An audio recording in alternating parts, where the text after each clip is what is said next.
diverted into a side chapel just before the service. And the choir master will walk up to one of the boys, basically tell him he's got to sing it. And so he's basically telling this 13-year-old boy that in 10 minutes' time he's got to go sing entirely on his own for 3 million people. Oh, wow. So they actually do that, so they prepare all the boys for it. Yeah. And they're all ready for it, and then if you only give them a short amount of time, they won't overthink it and get very nervous. Well, that's the idea of it.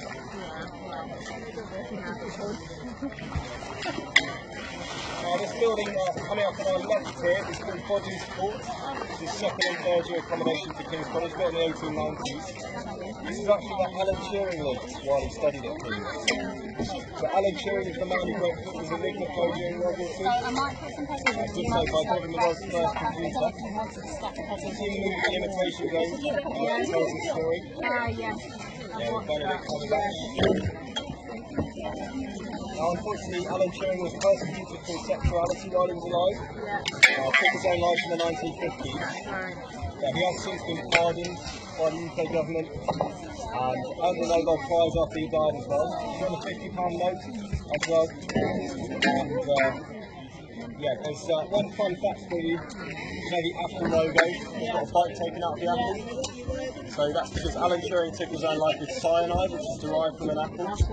And he was the founder of or creator of the first computer. So that's kind of to honour the tragedy and the story. Yeah, another fun fact to you that some people on my boat the other day told me is that the stalk on the top of the logo fits perfectly into that bite. Very random, don't it? We have walked into the grounds of the final college in our tour. This is Queen's College. This one? Yeah, so both sides of the river here. This building in London, this is like how? Yeah, so this is actually... Yeah, so built in 1959. This is known as the ugliest building on the river. it is. Called the Erasmus Building.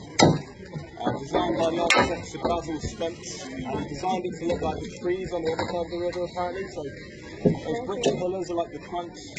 The windows are supposed to reflect the leaves, and the white line on the top is like the English river. Well, so he was actually well known for taking LSD. Although you think he would have designed something a bit more interesting if he was doing that in the time. But yeah, whether you like it or not, it is here to stay, so it's grade 2 listed. That's because that's a warning. Often we find that buildings are listed as a warning. Exactly. Do not do this. Preserving a piece of 50s architecture for us. So I think Queen's College instead of just planting some trees in front of it to try and cover up their mistake. Yeah.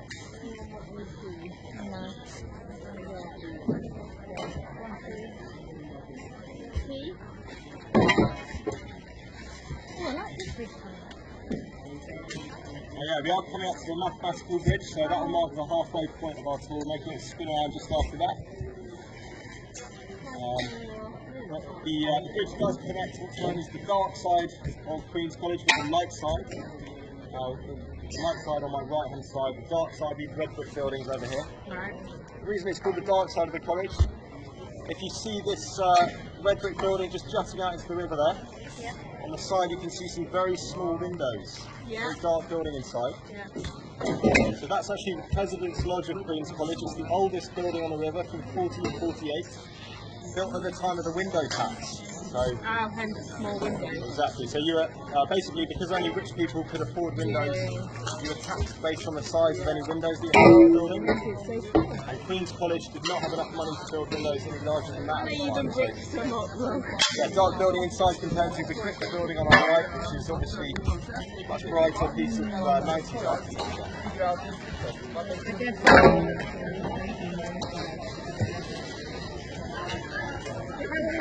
Yeah, so the mathematical bridge was first built in 1740. this is so nice. Gets its name from its geometrical design. So essentially, although the bridge looks curved, every single plank on it is perfectly straight and follows the tangent of the circle. So if we move away from it, we'll be able to see that a little bit better. So how many editions are we? Is that Mark 7 or something? Sorry? Well, it's not going to be the original, is it? No, so this is actually the third one. Only the third? The original used to be by Trinity Hall, the big new art bridges. But this one's from 1910. I'm gonna, on the way back, take what I can get. Yeah, we are just going to make a spin out of this guy What's the one over there? So? That building. That's the Cripps building, it's got a Queen's College. Sort of where the first years were today. Now, I've grown up in Cambridge my entire life.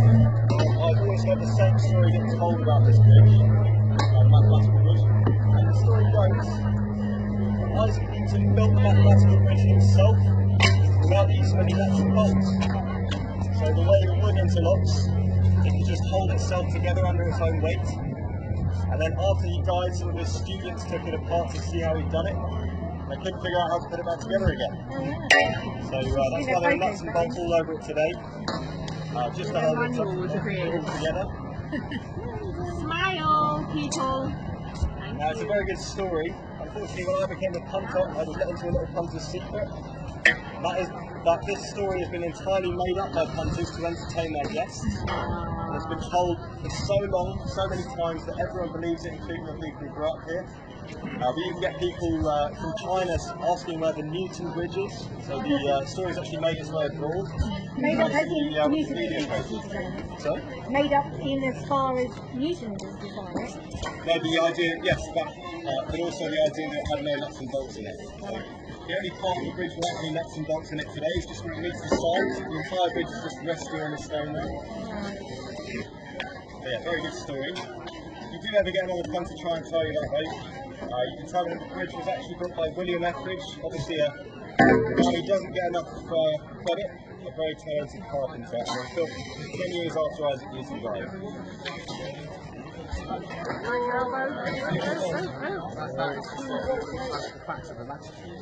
Which way going back? So, do you have a friendly rivalry with the other punting companies? Yes. With regard to the... Sometimes not so friendly.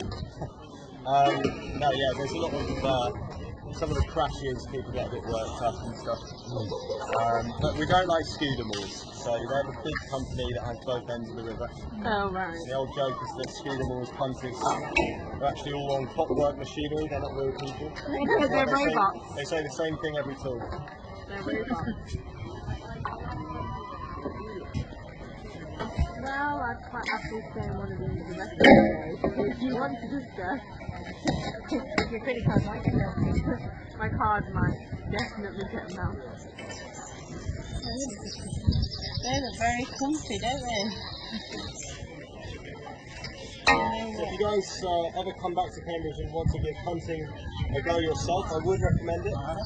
No. You might fall in, but it's a good bit of fun. I'd recommend, instead of going up the back, so I'd say as the next section of the river upstream, go up to Branchester Meadows, Right. which is where Pink Floyd wrote a lot of their songs. So, Oh, nice.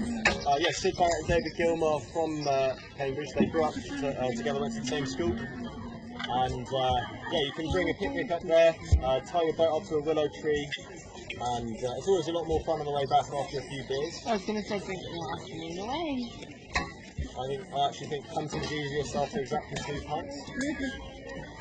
What's your current tally for today? Unfortunately, zero. That's a secret. I'll get there hopefully a free drink from the Thames boat at some point. Do you ever get attacked by swans? I was going to say, Yes. they are vicious. They can be very aggressive. They just had babies. So There's a you'll be pair that just had taken. babies, so they're very aggressive at the moment. Aren't you? You're gorgeous and you're protected. Actually, the ducks are surprisingly vicious towards each other, but I have had a duck jump in the boat once. There was a big loaf of bread in the middle of the boat. They're alright, we'll pick up and put back down again.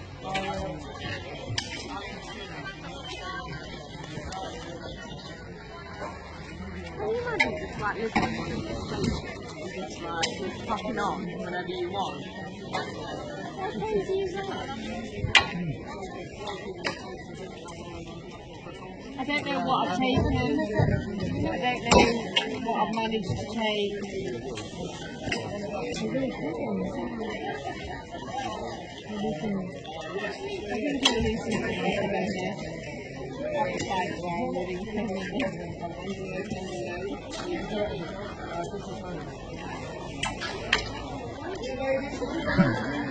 කෑම කරත්තෙකුත් යනවා.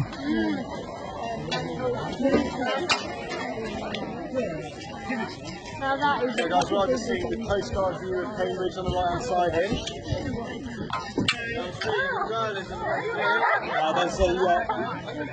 There's a famous Cambridge Punting called the Lifetimers. And basically what they do is they climb buildings at night and leave funny objects on the top of them to annoy the university.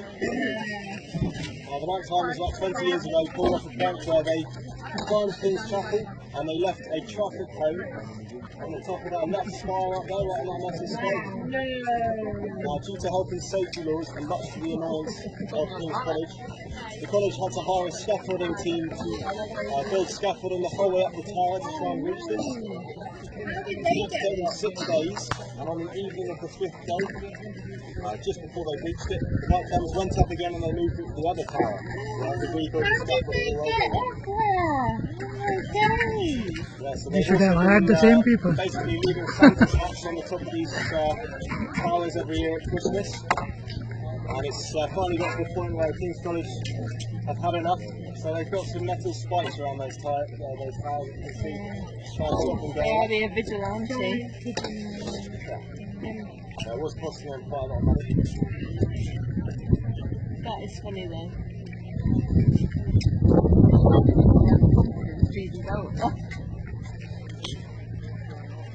I'd want to like spray paint a logo.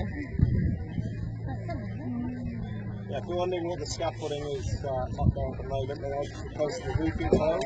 Yeah. So it's been kind of a big controversial news story. They're actually deciding to put solar panels on the top of the chapel. They're supposed to be sort of low key, so you can't really see what their solar panels until you get close to them.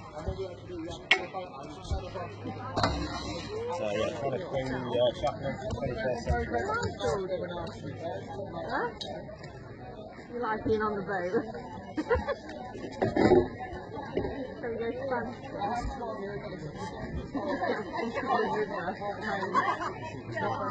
I'm not, I don't think I So we are just passing alongside Clare College at the moment. Usually we get a really nice view into Clare College Gardens on our left-hand side, behind this green fence. One of the prettiest gardens in Cambridge. It's a very famous garden in this country actually. And Clare College is actually where Sir David Attenborough studied. The voice of God in our nation documentaries. So David Attenborough originally came to Clare to study geology, but he wrote in a recent memoir that spending time in Clare College Gardens was actually one of the factors that made him want to study zoology instead, so he switched at the end of his first year. And a good thing he did. He's turned 97 and he's still making more documentaries than ever, it seems like.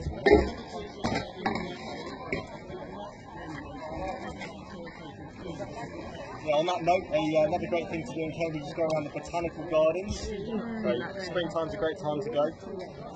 It's just by the train station as well. Where we get off? How close?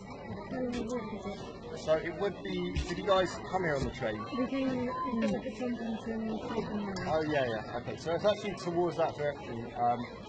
So Oh yeah, it was the it's probably first stop.